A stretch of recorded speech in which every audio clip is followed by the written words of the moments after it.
Welcome back. Welcome back to Living in Mexico. I'm Ana Maria Salazar. Thank you. Thank you so much for joining us. I want to thank all of you who've been joining us throughout the years. It's always an honor to share with you information, news, analysis about what's going on in Mexico, both in English and in Spanish. As you can imagine, we've been following very closely the news about different aspects of decisions that are being made by the U.S. government and how it's impacting the U.S. bilateral relationship, including having identified the U.S.-Mexico border as a national security threat, as an emergency, it's a national security threat. We, of course, have been sending more soldiers to the border. I believe there's like 2,500 to 3,500 soldiers right now. They're armed. They're not supposed to be arresting migrants. But even if they had the legal authority to do that, there's very few migrants to arrest right now because there is much less people trying to cross the border. Of course, there's been overflights not only on the border, but some have claimed that these are overflights, intelligence overflights, that with these flights of intelligence assets that are obtaining information about what's going on in Mexico. So there's a lot going on right now. And then, of course, there is this decision to consider these Mexico's criminal organizations as terrorist groups. And as you know, and we talked about this at the top of the hour, there has been a couple of groups that seem to have already been identified and as to be part of this list, foreign terrorist organizations, FTOs. And it will be made public and it will be formalized. And of course, then after they have the names of the organizations, they're going to get the names of the people who head these organizations. And then there's going to be more lists of those who support these criminal organizations. So all of this happens at a time where Mexico, it appears, is trying to strengthen its ability to go after criminal organizations. At least that's one, it seems to be one of the priorities of President Claudia Sheinbaum. The question is, how well are they doing? She, of course, it's hard. She was sworn in October 1st, so it's recent. I mean, I don't know how much headline results they can show off in such a short time. But I don't know. We have an expert to talk about this. How is Mexico faring with regards to controlling these criminal organizations and violence in Mexico? Joining us is Doria. Who has been joining us for a while now. She's the research director at the Citizen Observatory, the National Citizen Observatory. Doria, welcome to the show. Some information was published this week. I don't know. Why don't you share with our audience how is Sheinbaum's administration doing in regards to renewing violence in Mexico? Welcome to the show. Well, first of all, thanks for the invitation. Well, I think that President Sheinbaum has been celebrating the results of her administration, but I think that it hasn't been an objective evaluation because if we observe and analyze the criminal incidents of different crimes, we can see that the problem of public security continues in our country. For example, we are continue watching and knowing about many cases of disappearances in Mexico, and specifically that's a crime. That's one of the crimes about that Claudia Sheinbaum doesn't talk about. Besides, it seems it makes her uncomfortable to talk about the disappearances. Also, we see that the evaluation about the problem of security is not objective because today we listened that Guanajuato is one of the worst states regarding, for example, murders, but it's a little bit there's a little bit of mistake regarding this kind of statements. And I think that something that is very important is that the federal government is during the conference, they're talking about the results that have been achieved, but they talk about them when they have not published the official information in the Secretaría Ejecutivo del Sistema Nacional de Seguridad Pública. So there's no way to confront the different data that they are announcing in the press conference. So we're So, here, we're seeing a lack of transparency in this administration. that's interesting because, you know, you could say many things about President Manuel Lopez Obrador administration, but they seem to, they publish with certain regularity information in regards to the security situation in Mexico. So you're saying right now that there's a lack of transparency in all crimes and certain crimes, or we just cannot explain what is happening with certain trends. You know, maybe homicides are going down a little bit, but disappearances are going up. When you say lack of transparency, what do you mean? For example, in case of murders, one thing that in the observatory we have analyzed is that when the official statistics began to show a little that this crime is diminishing, we're watching that there's another category of crimes that is crimes against life that is beginning to increase. You know, so there's a kind But what of are crimes against? Just give us an example, because it sounds like what they're doing is, instead of classifying a person who was clearly murdered, right? And yes, everything indicates that they were murdered, or that they were killed. Instead of classifying as homicide, they're putting them in another category. Is that yes, correct? they are classifying them as crimes against life. So it's a weird category, and it happens the same with kidnappings. They are classifying some kidnappings as crimes against freedom, liberty. So it's so the analysis they present, the results they talk about, well, they are really not objective. No, and I think that something that it's important to say is that we are watching that there are other crimes they are not talking about. For example, frauds, and they are in a very high level. We have the problem of extortions in Mexico that haven't been attended in a good way, no? And of course, we're talking about also about disappearances. So I think that they are only talking, they are not being serious about the results they are obtaining in public security. And I think that one of the worst scenarios is that one of the things that they are proposing, they are not really new actions or new public policies. They are trying to implement things that have been implemented during the past, you know, and that there haven't been many results. For example, today they talk about what they were going to do with some telephone companies regarding um regarding some of the numbers that are used by criminals, or they talk about the system of the intelligence systems they are trying to build with the federation, the states, and municipalities, and they was in this specific thing. It seems that they are trying to recover what was made during the administration of President Calderon, that it was Plataforma Mexico, but then it seems they don't remember that specifically municipalities doesn't have that kind of intelligence, you know, and that there was a specific problem of that they didn't trust. There wasn't trust between the authorities of the different levels. So, I mean, it's hard to evaluate whether they're doing better or worse.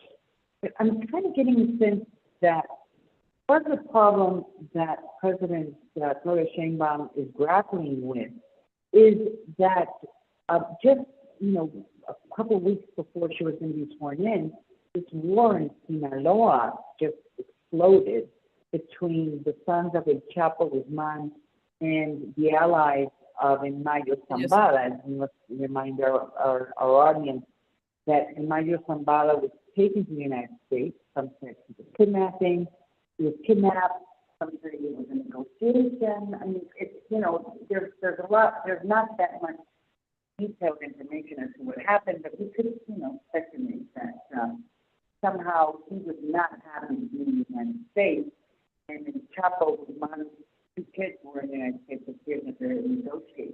So with the U.S. government for reduction and a plea bargaining. But I guess the question is, when you have these extremely dangerous organizations, how do you evaluate whether you are improving or not the security in Mexico? Because you could have a situation where homicides goes down, but it goes down because one of the criminal organizations simply has more territorial control and monopoly over violence. So I'm always mystified in terms of trying to understand, how do we know that things are getting better in Mexico? I couldn't listen the last part of the question. Yeah, I know. I'm sorry. How can we evaluate if things are getting better in Mexico? Well, I think that it is difficult to affirm that things are better in Mexico because we have been seeing many problems in different states. For example, you have just talked about what has happened in Sinaloa, but you can see what is happening in Tabasco, that it is a state where no one talked about that problem. And I think that some days ago, it was evident that there was a true problem of public security. We also, if you also, you can also watch what's happening in Guerrero. You can also watch what's happening in certain zones of Oaxaca regarding kidnapping. So you can see what is happening in Morelos. And well, I think that there are many states where the specific problems of public security are increasing, but this administration is presenting an official narrative, and it has the presence and the participation of Omar Garcia Harfuch. And well, they're talking about the problems, and it seems that they are kind of having results. No, that's a clear difference between Claudia Sheinbaum and Lopez Obrador, because Lopez Obrador specifically, he didn't talk about the problem. No, he talks about some issues, but only in a superficial way. No, so I think that it is very difficult right now with the criminal incidents where we're watching in different states to talk about the things are getting better in this matter. And I think that we are also acting like in a kind of reactive way, and Right. I've been watching the problem in a superficial in a superficial way, because for example, you talk about what the migrant problem in Mexico, and we are talking about all the presence of militaries and elements of the Guardia Nacional in the frontier, but we are not making anything in order to avoid that these migrants can be recruited by criminal groups. Now, for example, we're not talking about that they have the will to participate in this kind of this kind of activities, but we have to recognize that in Mexico there's forced recruitment of migrants, of children, and we're not talking about that. We're not making anything about that. Well, let me ask you this, because that is one of the huge issues between Mexico and the United States, and it has to do with the trafficking of migrants and the flow of migrants from through Mexico trying to get into the United States. I mean, there seems to be numbers where this has dramatically gone down, not stopped, but there's clearly less people trying to cross into the United States because of the policies that have been implemented by the new administration. But do you have, or do we have specific information of criminal organizations, Mexican criminal organizations, that are recruiting migrants to participate in these criminal activities? Historically, there is certain evidence about some criminal groups that are recruiting migrants, but right now I think that we're just beginning to see what is going to we're going to begin to see what is going to happen in this matter. So I think that is the governments of the states of the North Frontier and the Federation must um, must design and implement several public policies that can attend this issue, because the human trafficking and the forced recruitment in Mexico, it's a real problem that during the past years it hasn't been attended in an efficient manner. You know, and it's also reflected in the numbers. I mean, when you talk about kidnapping in Mexico, at least the data provided by the Mexican government, it is very different than, for example, the data provided by the U.S. government in their reports, because they do include the kidnapping of migrants in the kidnapping numbers, whereas here in Mexico, they don't, you know, the detention or literally the kidnapping for ransom of migrants crossing through Mexico is not included in the list. So, you know, it's kind of like two different perspectives.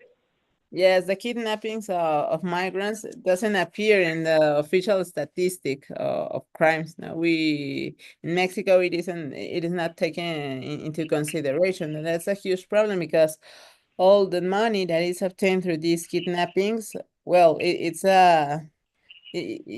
money for the criminal organization that is completely used for other criminal activities. So again, we're just watching and reporting when it's convenient for the federal government. No, we really want to talk about the complete problem of public security. We need to take into consideration, for example, this type of conduct, of the kidnappings of migrants, the disappearances, talk about the different extortions that are happening in our country.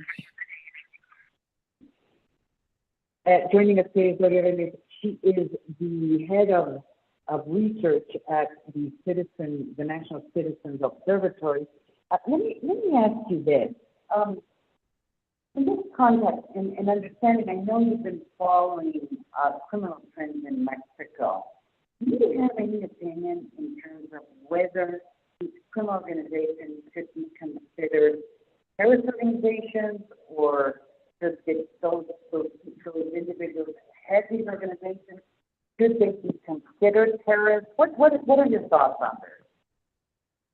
Well, the term of terrorist is a little problematic, because you can, there are some specialists that say that if it generates certain reaction, certain feeling in the population, it can be called as terrorism. No, the things that are committed by the criminal groups. But there are other specialists that say that there need to be a kind of a political or religious statement, linked with this kind of actions. I think that what we're seeing in Mexico are acts of terror, and acts of terror committed by criminal groups. I think that the different criminal activities that are not attended in an efficient way by the governments, well, they keep nourishing this kind of terrorist acts. I'm not quite sure that we can talk about that all the criminal groups are terrorist groups. I'm not quite sure about that. And then I have to say, that there is still a lot of information that needs to be at least published and shared with the Mexican government in terms of, when you talk about the Sinaloa cartel, very well, it's not a monolithic organization. They're fighting among themselves. I mean, it's a death war. I mean, they are literally just trying to destroy each other. And that's why we're seeing so many deaths. You know, they're talking about 800 people, I believe, since persons have been murdered in Sinaloa since the war against El Mayo Zambados group and the Sons of El Chapo Guzman initiated a couple months ago. So, I mean, there clearly there continues to be a lot of violence, but it seems that at least in terms of the homicides, I don't know if they're publishing them all, but at least we know there's numbers out there. It's the disappearance that I just don't understand what's going on. You say that there's not the same transparency as there was in the prior administration. What is happening to these numbers? I mean, how do we know how many people have disappeared in Mexico, and how many of these people who've disappeared, how many of them are still alive? Well, the official data of disappearances show that this is a phenomenon that it continues increasing, it continues increasing in Mexico. But I'm not quite confident about this official statistic, because during the past years, specifically during the last years of the administration of Lopez Obrador, they began to kind of clean this statistic. No, they implemented a kind of census where when a certain employee of the Secretaría del Bienestar talked to the family, and they said they asked for their disappeared family. So, and well, imagine the mother or the father saying, "No, I don't have idea where he is. I've been looking for him like 10 years ago." And they say, "Oh, sorry, excuse me, we have a register where your familiar is has taken the COVID vaccine." So imagine the family immediately talked with the authorities of the general attorney, and the But authorities nobody gives them information. and Nobody they collected information. and they don't know about anything. The employee of the Secretariat of Bienestar reported to the family, but then they check this official statistic of disappeared persons, and they no longer find their family member. So it's kind of tricky. It's a phenomenon that is increasing, but I don't know how reliable this information is. But it is a phenomenon that it is pretty uncomfortable for President Claudia Sheinbaum.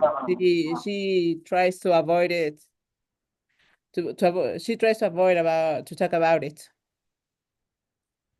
Well, you know, it's a difficult issue. It's been a difficult issue for decades now. I mean, the issue of the disappearance, you watch throughout the years different governments trying to grapple with it in different ways, and it's just, I thought that there would be more transparency and at least some sense of trying to provide the victims of the disappeared some resolution, some closure, but just is not happening. I mean, I guess many are arguing disappearances may have increased in Mexico. I really appreciate you joining us, Doria Velez. She's the head of research at the National Observatory, Citizens Observatory. I really appreciate you joining us here on Living in Mexico. Come back soon. You're welcome. Thanks for the invitation. Thank you. We are going to go to a commercial break, but I'm Ana Maria Salazar.